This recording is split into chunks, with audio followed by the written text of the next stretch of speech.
Bonjour, je m'appelle Mamadou Bamba Sagna.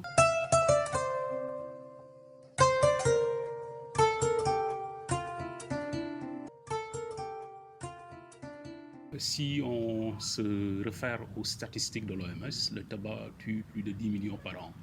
Et je pense qu'avec l'exposé qu'on a vu durant la conférence de presse, il n'y a pas un tel fléau avec un bilan mortel aussi lourd. Chaque année, c'est 10 millions de personnes qui disparaissent du fait du tabagisme. Et parmi ces 10 millions, il y a à peu près 1 million aussi qui meurent du fait du tabagisme des autres, c'est-à-dire des gens qui n'ont jamais décidé de fumer, mais qui sont exposés avec la fumée des fumeurs, la fumée des autres, et qui meurent de ce fait. Vous savez, avec le problème du tabac, c'est que le tabac, les gens oublient que c'est une drogue. D'habitude, on a l'habitude de dire que c'est une drogue douce, alors que ce n'est pas une drogue douce, c'est une drogue dure. Avec la nicotine, les gens qui s'adonnent à la cigarette, chaque jour, ils ont un besoin de fumer. Donc, ce qui fait qu'actuellement, c'est un réel problème de santé et que les fumeurs aussi, il faut les comprendre sur ce point parce qu'ils sont, habitués à un produit et qui crée une certaine dépendance et qui ont besoin d'un accompagnement. Maintenant, pour éviter ces faits, le conseil que je donne aux jeunes Sénégalais plus particulièrement, c'est de ne pas s'adonner à la cigarette. Parce que, comme je l'ai dit, la nicotine qui est dans la cigarette est un produit qui crée une certaine dépendance. Et c'est ce produit même qu'on appelle nicotine qui pousse les gens actuellement à fumer. Et l'autre problème aussi avec la cigarette, c'est qu'il y a des dépenses énormes d'argent. Parce que les fumeurs, des fois, ils ne font pas le calcul des montants qu'ils mettent pour acheter les paquets de cigarettes. Si on le cumule pendant un mois, vous verrez qu'il y a des gens qui dépensent plus de 36 000 francs, 50 000 francs. Et vous savez que 50 000 francs ici au Sénégal, c'est quelque chose de conséquent. Ok. Le point de presse de ce jour porte sur un décret. C'est un projet de décret qui a été adopté en comité technique par tous les ministères compétents ici au Sénégal, avec la société civile aussi.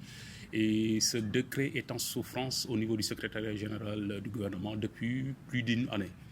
Et ce décret, s'il est adopté en Conseil des ministres, va chambouler le marché du tabac ici au Sénégal. Comme vous le savez, le tabac s'achète dans les boutiques, le tabac s'achète au niveau des tables qui sont dans la rue, des chariots et n'importe où, devant les écoles, devant les hôpitaux, devant même les lieux de travail. Alors qu'il y a une disposition de la loi anti-tabac de 2014 qui interdit le fait de vendre du tabac, par exemple, devant une école.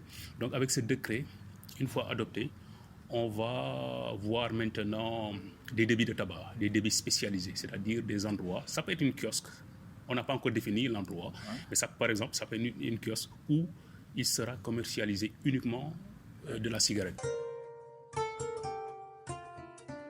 Vous avez parfaitement raison. Il y a des fois ce que je qualifierais de laxisme quant à la mise en œuvre de certains textes de loi qu'on adopte ici au Sénégal. Mais je pense qu'avec ce décret sur le débit de tabac, le gouvernement va s'engager. Parce que ce décret non seulement va permettre de préserver la santé des populations, mais aussi aura quelques retombées financières pour l'État. Parce que pour les autorisations qui sont dérivées, il y aura, un montant qui sera payé par celui qui décide de vendre du tabac, par exemple. Et aussi, il y a quelques redevances. Ça, c'est des démarches normales, parce que quand l'État te délivre une licence, en contrepartie, il y a une retombée financière. Donc, toute licence, il y a une compensation financière aussi que tu donnes. Donc ça, c'est des retombées pour l'État. Ça, c'est quelque chose de bénéfique. Raison pour laquelle nous croyons qu'une fois ce décret adopté, pour son application, il n'y aura pas de problème parce qu'actuellement, comme vous le savez, l'État a besoin d'argent. Et je pense qu'avec ces débits de tabac qui seront instaurés, l'État et même les municipalités aussi auront leur part à gagner dans ça. Mais n'oublions pas que ces débits de tabac, on va le faire pour protéger la santé des populations.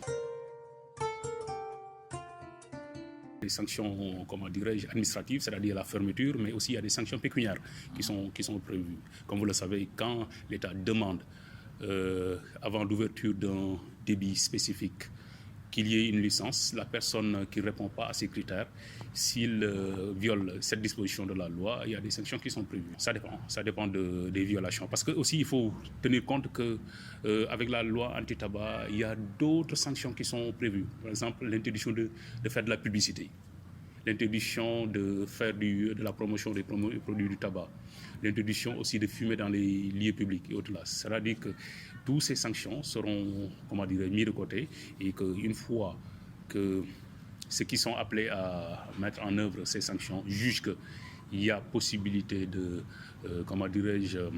mettre quelqu'un en prison, ils n'hésiteront pas à le faire. Mais le plus important, il y a des sanctions pécuniaires qui sont prévues pour l'État. Merci, M. Sagna. Merci. Ce n'est plus vous remercier. Merci.